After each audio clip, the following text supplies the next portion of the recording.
Assalamualaikum warahmatullahi wabarakatuh.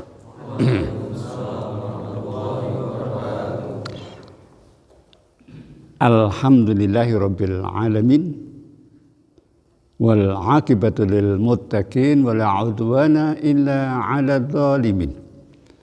Ashhadu an la ilaha illallah wahdahu la syarikalah wa ashhadu anna Muhammadan abduhu wa rasuluh. Allahumma salli wa sallim wa barik ala Muhammadin wa ala alihi wa sahbihi ajma'in. Segala puji hanya milik Allah Rabbul Alamin, Zat yang menjadi sumber dari segala apa yang ada di langit dan di bumi. Zat yang merupakan kebutuhan, tempat kebutuhan segala makhluk hidup termasuk kita. Zat yang maha agung, maha suci, dan sungguh-sungguh dengan maha kasih sayangnya Dia telah menganugerahkan, mencurahkan berbagai karunia nikmat yang tak ternilai dan tak terhingga banyaknya kepada kita sekalian. Salawat salam juga mudah-mudahan semoga Allah curahkan kepada junjungan kita Nabi Agung Muhammad Sallallahu Alaihi Wasallam beserta para keluarganya, para sahabatnya, dan orang-orang yang selalu mengikuti sunnah-sunnahnya. Bagaimana kabar Anda sekalian? Alhamdulillah, Allahu Akbar. Ini adalah merupakan satu ungkapan, orang yang beriman itu selalu dalam suasana hati yang berusaha memuji kepada Allah. Maka ucapan Alhamdulillah itu adalah ucapan yang luar biasa sebetulnya. Hanyakah ucapan itu keluar dari mulut kita saja atau bersamaan dengan apa yang ada di dalam pikiran kita, apalagi kalau itu berasal dari hati kita. Ketika kita mengucapkan Alhamdulillah dalam makna yang tadi itu komplit, berarti kita menjadi orang yang sedang berusaha bersyukur kepada Allah, selalu merasa bahwa dia mendapatkan sesuatu yang luar biasa banyak dan pentingnya. Termasuk salah satu kita pagi hari ini masih diberi hidup oleh Allah. Ini adalah karunia yang tidak ternilai. Hidup itu kan kalau ada orang disuruh milih, kamu diberi hidup apa kamu diberi uang 1 triliun, itu kira-kira milih mana? Kamu diberi 1 triliun tapi kamu harus mati, gimana? Milih mana? Milih hidup, normal mesti milih hidup kan? Masya Allah, berarti nilai hidup itu, apalagi orang yang punya uang banyak,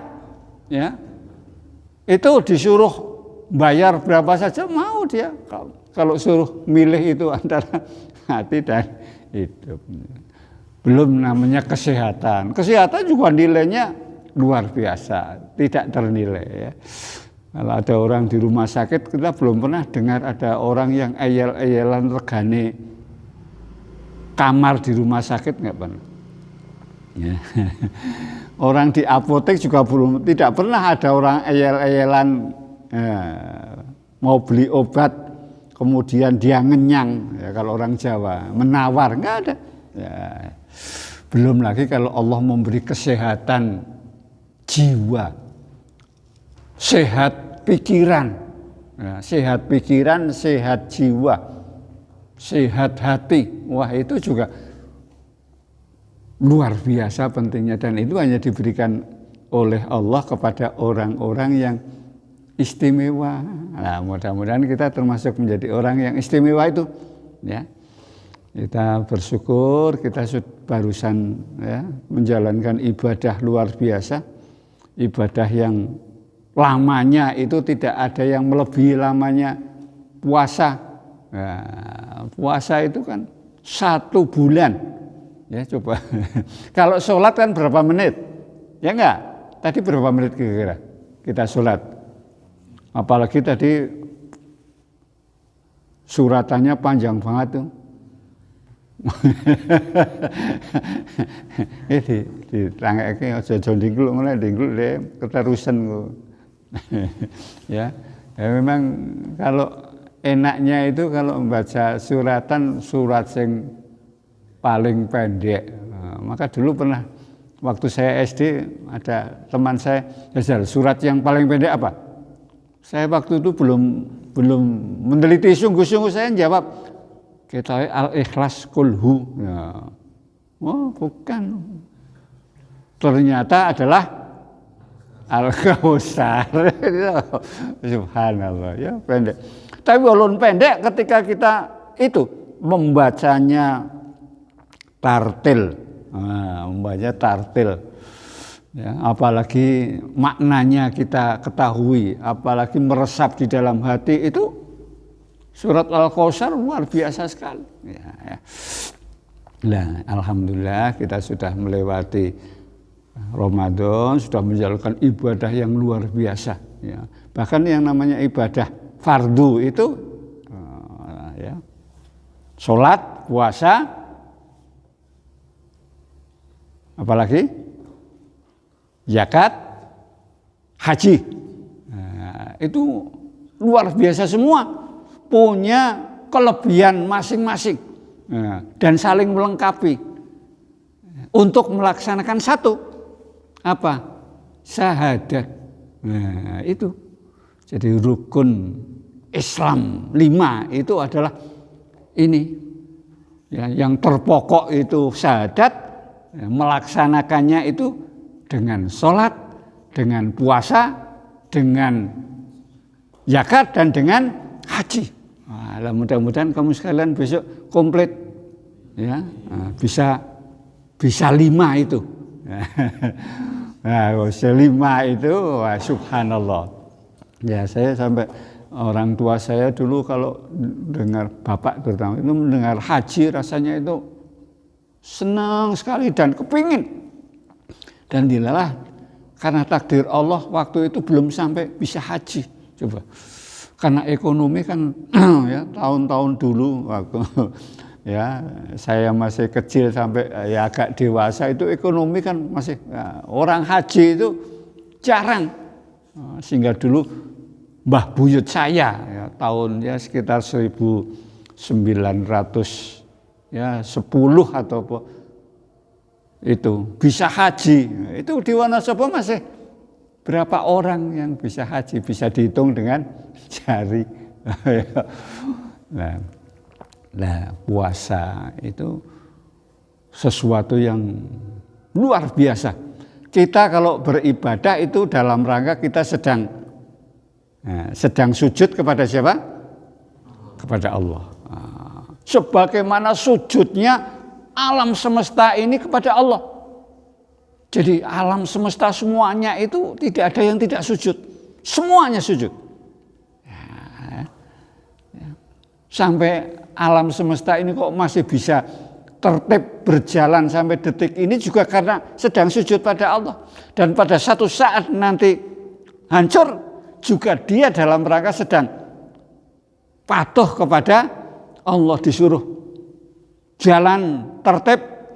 Kalau sudah tidak kamu hancur. Nah, maka kalau kita kok bisa sujud pada Allah, bisa beribadah pada Allah, itu adalah karunia yang luar biasa. Nah, salah satu nilai inti terpokok puasa itu adalah kita sedang mengadakan hubungan rahasia dan non rahasia pada Allah. Nah, ya, yang tidak rahasia apa? Ya kelihatanlah orang yang puasa kan kelihatan, ya, tidak makan, tidak minum, ya, tidak melakukan hal-hal yang bisa membatalkan. Kelihatan itu.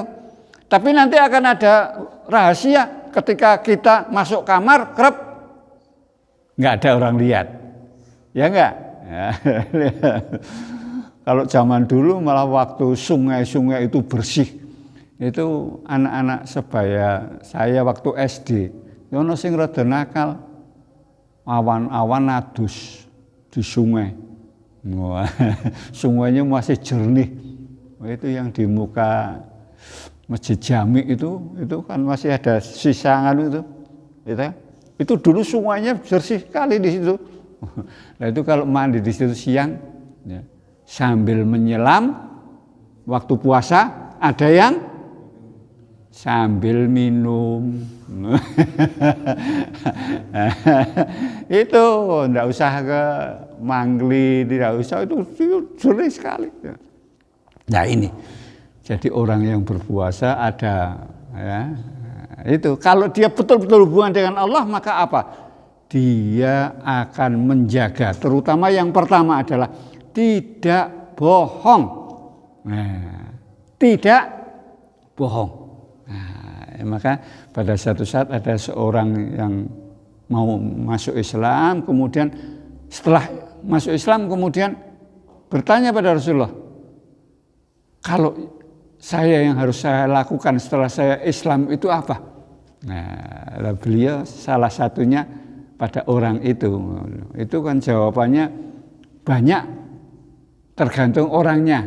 Dan Rasulullah waktu itu berpesan, kalau kamu sudah berislam maka jangan bohong. Nah, itu saja. Apa? Jangan bohong. Nah, karena betul. Di dalam sebuah hadis Rasulullah SAW menyebutkan bahwa asyidku, ya, benar, ya, berkata benar, berpikiran benar, berperilaku benar, itu akan mengarah kepada kebaikan, albir. Nah, sidku yahdi ilal bir, kepada kebaikan. Albir yahdi ilal jannah.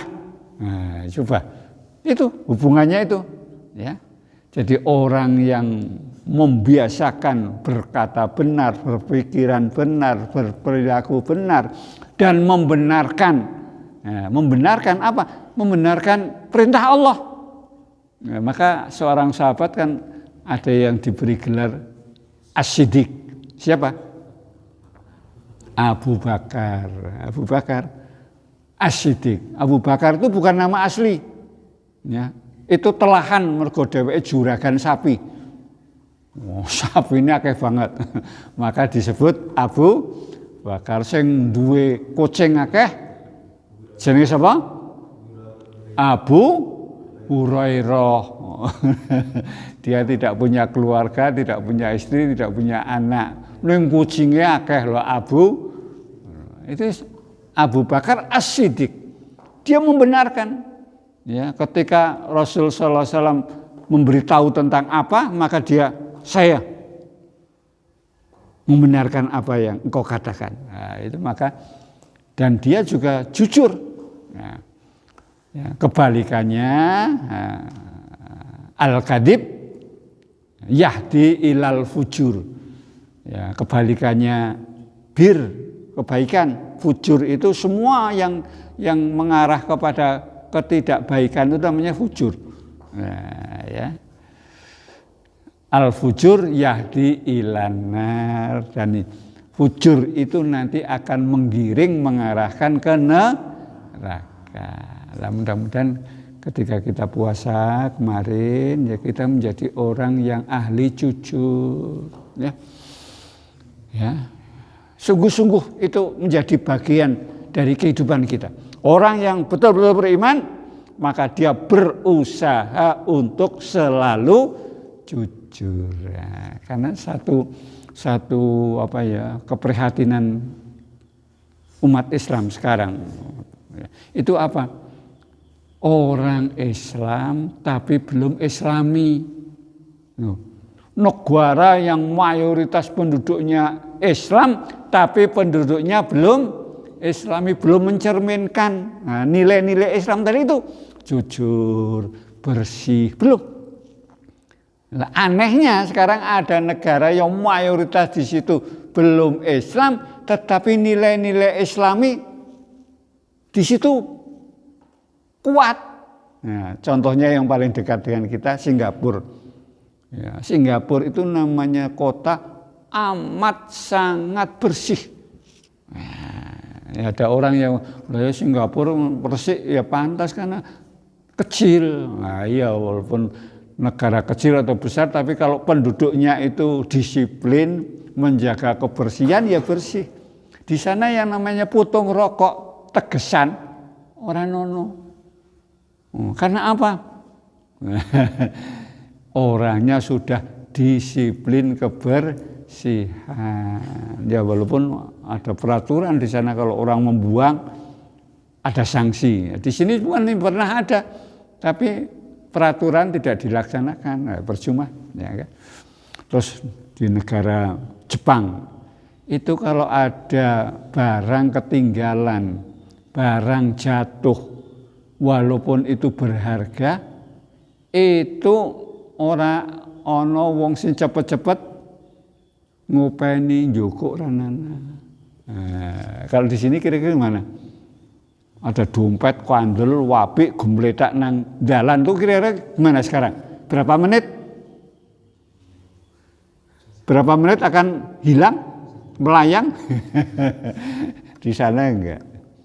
Di negara Eropa, kalau salah apa, Finlandia, demikian itu. Ya. Barang-barang itu walaupun gembletak di jalan itu jarang yang cepat-cepat hilang, lama. Dan kalau nanti ada petugas yang ngopeni, ada petugas khusus memang. Lah ini, ya mudah-mudahan ya, Allah memberi kekuatan pada kita nilai-nilai Islam, Islami itu muncul di dalam diri kita, termasuk tadi yang pertama, yang paling pokok apa? Jujur. Ya, jujur, ya, tidak bohong. Ya, karena pada suatu saat pernah zaman Khalifah Umar bin Khattab, dia ingin menguji rakyatnya. Rakyat saya itu juga mentalnya kayak apa? Nah, maka dia pergi, kemudian sampai di tempat yang sepi, di situ dilalah ada anak yang sedang mengembala kambing. Barangkali kamu sudah pernah dengar ceritanya. Nah, maka Khalifah itu menyamar pakaiannya juga. Memang dia sederhana sekali. Ya, di pedalaman orang jarang yang tahu Khalifah. Nah, ya. Itu dia dekati anak itu kemudian bertanya,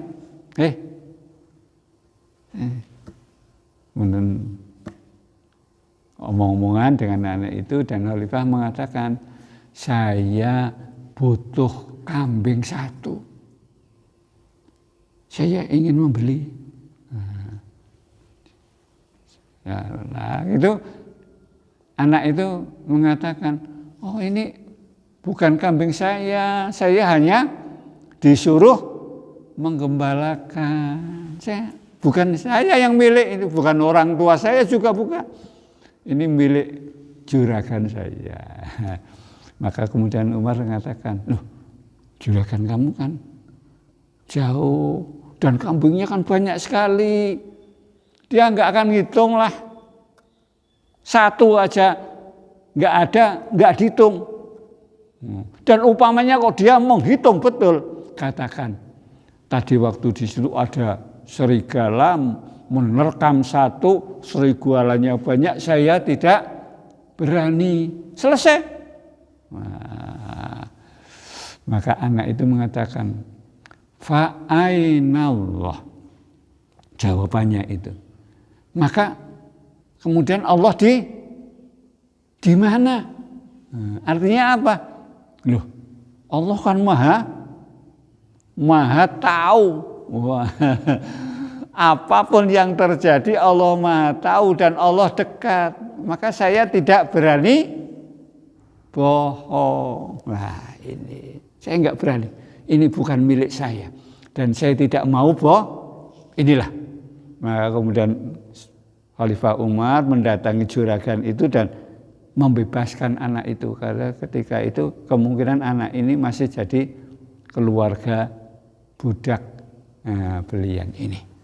Kamu bebas karena perkataanmu. Fa'aina. Wah, mudah-mudahan ya, terutama kamu sekalian anakku ya, dikaruniai oleh Allah bisa jujur, karena nanti muaranya ketika orang jujur itu bahagia ya.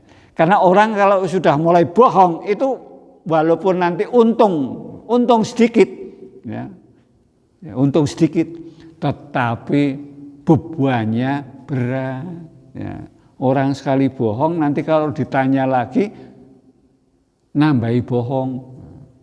Umpamanya saya oleh keluarga mengatakan saya mau ke masjid, tapi saya tidak ke masjid. Dan nanti ditanya, lah saya sudah pulang, masjid tadi sing jadi imam sapa? Lah kan saya harus mikir bohong lagi, ngarang meneh, ya. Ya, dua tadinya. Kemudian ditanya lagi, suratan apa mau sing diwaca? Tambah lagi, ngarang lagi. Jadi sekali bohong nanti orang akan tambah bohongnya. Dan ini nanti akan menjadi beban di dunia dan beban yang paling berat besok di akhirat. Karena muaranya kalau orang bohong itu kena. Saya kira pagi hari ini sedikit yang bisa saya sampaikan ya, mudah-mudahan ada maknanya ya. Dan insya Allah kalau kita kan insya Allah mulai jujur, kalau bangsa ibadah mahdoh itu rata-rata kita jujur. Kemudian sholat kita ketinggalan, walaupun ketinggalan kita kan tetap wah ini tadi kurang 2 orang jurah, nah tak tambahi siji wae. Mau ora ono sing weruh wae kok. Kan jarang kita. Tapi kadang-kala kalau sudah tidak puasa, tidak sholat, sok gampang. Yang tak ngapusi titik. Nah, jangan. Nah, karena ternyata ibadah itu tidak hanya waktu sholat, waktu puasa, tapi di luar sholat, di luar puasa, kita pun sedang sujud kepada Allah Subhanahu wa Ta'ala ya. Sekian, mari kita tutup dengan bacaan penutup majlis ya.